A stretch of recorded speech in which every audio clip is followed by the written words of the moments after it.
The story that I wrote was called The Parable of Rain. Tell more.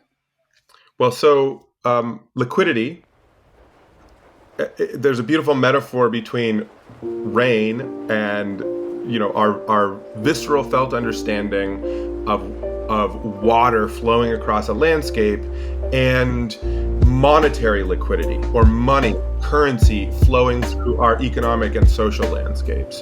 And the Parable of Rain tells a story of a village that has denuded its landscape, and therefore the springs have dried up. And when it does rain, it erodes the landscape. It erodes all of the remaining soil. It cuts deep gullies. It erodes, it sort of washes all of their roads away. It washes what's left of their ecological wealth.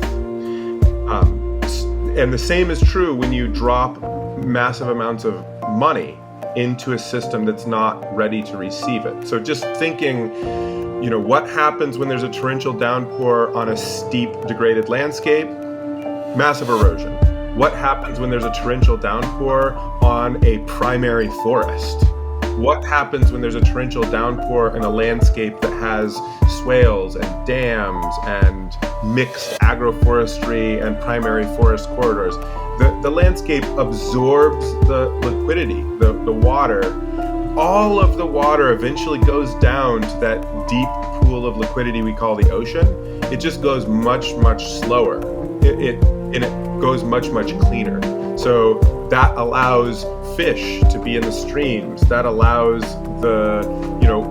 us not to have eutrophication and dead zones in the ocean as all of the nutrients flow out into the ocean. It allows clean, clear, fresh water to be feeding every level of the ecosystem from the headwaters out to the high seas. But that's only possible if you have resilient, diverse landscape.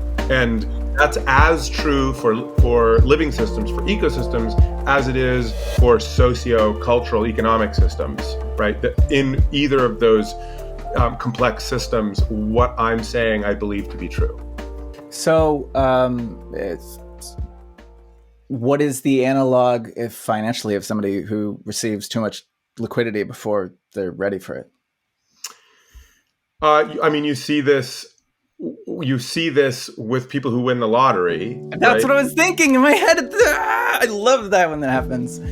So yes. I believe there's some pretty good studies on this. By and large, people who win the lottery who haven't sort of, most people who haven't prepared themselves are going to essentially gamble, drink, and waste all of that money away. And they may actually end up being less healthy after that money has flowed through their lives than they were before that money. Mm-hmm. So it's a great example. It's also good examples of this are what happens in a boom, like a gold rush scenario, mm-hmm. or an oil boom, or a frontier town. You can just sort of see the ugly side of capitalism, as it were. Mm-hmm. Mm-hmm. It happens very quick. That erosion of social fabric and human health and ecological health.